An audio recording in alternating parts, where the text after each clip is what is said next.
জঙ্গলি নিয়ে promotional activities সেই shooting সময় থেকে শুরু করে লাস্ট কতদিন ধরে এত কথা বলেছে জঙ্গলি নিয়ে, এখন না শুধুমাত্র মনে হচ্ছে শুধু দেখি।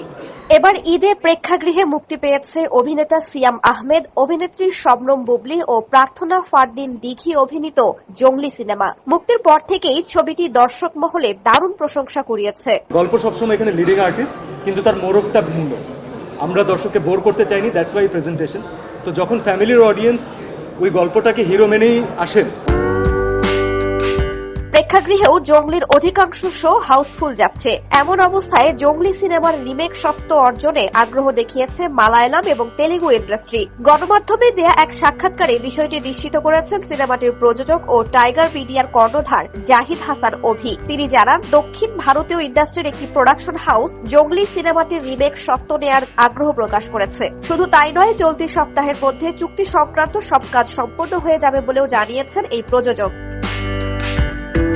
অভি আরো বলেন, আমাদের সিনেমাটির সম্পাদনা বাংলাদেশেই হয়েছে, কিন্তু এর কালার গ্রেডিং করা হয়েছে ভারত থেকে। পোস্ট প্রোডাকশনের সময় মালায়ালাম এবং তেলুগু ইন্ডাস্ট্রির প্রোডাকশন হাউসের কর্তৃপক্ষ জঙ্গলির রাফ কাট দেখেছে, তাই তারা সিনেমাটি নিয়ে আগ্রহ দেখিয়েছে। প্রযোজক আরো বলেন, এটা আমাদের জন্য খুবই আনন্দের সংবাদ। এর আগে আমাদের সিনেমার ডাবিং ভার্সন অন্যান্য দেশে গেলেও এবার তারা ডাবিং নয়, রিমেক রাইটস নিতে চাচ্ছে। এবারই প্রথম কোনো বাংলাদেশি সিনেমার ক্ষেত্রে এমনটা হচ্ছে।